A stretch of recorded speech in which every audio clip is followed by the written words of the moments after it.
जय हिंद साथियों, आपका अपने यूट्यूब चैनल में हार्दिक स्वागत है। साथियों, आज हम आगामी राष्ट्रीय मीन्स कम मेरिटशिप एग्जाम को लेकर महत्वपूर्ण प्रश्न और उनके उत्तरों पर चर्चा करेंगे। ये जो प्रश्न हैं आगामी परीक्षा को लेकर अत्यंत ही इम्पोर्टेंट हैं और इनसे परीक्षा में सवाल पूछे जाने की संभावनाएं अत्यधिक हैं। साथियों, जैसा कि आप जानते हैं, पेपर के दो भाग होते हैं। पहला भाग होता है मानसिक योग्यता का और दूसरा भाग होता है शैक्षिक योग्यता का। शैक्षिक योग्यता के अंतर्गत 35 प्रश्न विज्ञान विषय के, 35 प्रश्न समाज विज्ञान विषय के और 20 प्रश्न गणित विषय के पूछे जाते हैं।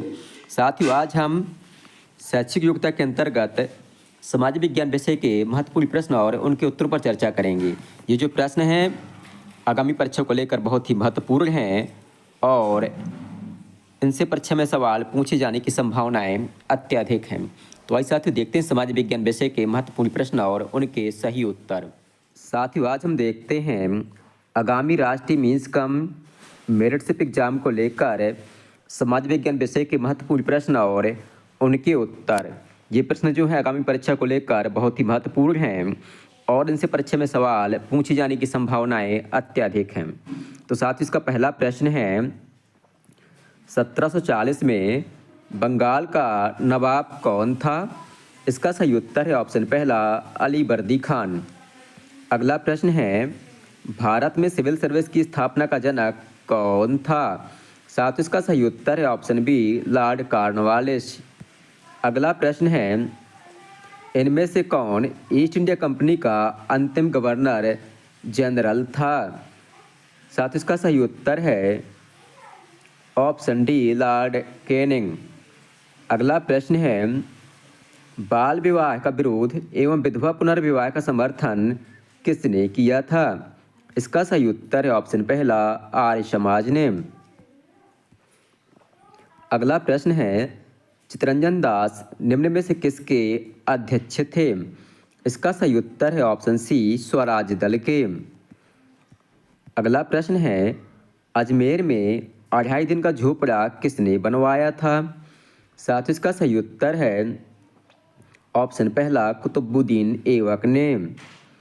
अगला प्रश्न है किस सिख गुरु ने संतोषसर व अमृतसर नामक 2 तालाबों का निर्माण करवाया था? इसका सही उत्तर है ऑप्शन चौथा गुरु रामदास ने। अगला प्रश्न है इलाहाबाद की संधि निम्न में से किसके साथ की गई थी? इसका सही उत्तर है ऑप्शन तीसरा सुजाउद्दौला के साथ। अगला प्रश्न है प्रथम 2 कर्नाटक युद्धों के समय भारत में फ्रांसीसी गवर्नर कौन था? इसका सही उत्तर है ऑप्शन पहला डुप्ले। अगला प्रश्न है एशियाटिक सोसाइटी ऑफ बंगाल की स्थापना कब हुई थी? साथ इसकी स्थापना जो 1784 ईस्वी में हुई थी और यह प्रश्न परीक्षा में कई बार पूछा जा चुका है। अगला प्रश्न है 1793 ईस्वी में स्थायी बंदोबस्त व्यवस्था किसने लागू की थी? इसका सही उत्तर है ऑप्शन चौथा लॉर्ड कॉर्नवालिस ने। अगला प्रश्न है सर्वाधिक ज्वालामुखी निम्न में से किन तटीय भागों में पाए जाते हैं? इसका सही उत्तर है ऑप्शन पहला प्रशांत महासागर के तटीय भागों में। अगला प्रश्न है निम्न में से कौन सा लैगून का उदाहरण है? साथ ही इसका सही उत्तर है ऑप्शन सी चिल्का झील। अगला प्रश्न है विश्व में सर्वाधिक जौ उत्पादक देश कौन सा है? इसका सही उत्तर है ऑप्शन डी कनाडा। अगला प्रश्न है हम विश्व में सर्वत्र शांति चाहते हैं, यह जो है किसने कहा था? इसका सही उत्तर है ऑप्शन डी पंडित जवाहरलाल नेहरू जी ने। ये भारत के प्रथम प्रधानमंत्री थे।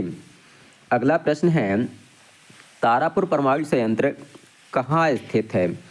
इसका सही उत्तर है ऑप्शन चौथा महाराष्ट्र राज्य में। अगला प्रश्न है संयुक्त राष्ट्र संघ की किस संस्था का उद्देश्य विश्व में व्याप्त निर्धनता कुपोषण और भुखमरी के विरुद्ध संघर्ष करना है? इसका सही उत्तर है ऑप्शन पहला FAO अर्थात खाद्य संगठन का, विश्व खाद्य संगठन। अगला प्रश्न है अमेरिका में पाई जाने वाली सबसे हल्की लकड़ी का नाम क्या है? इसका सही उत्तर है ऑप्शन पहला वालसा। अगला प्रश्न है वालपराई जो बंदरगाह कहाँ स्थित है? तो साथ ही इसका सही उत्तर है ऑप्शन ए चिली देश में।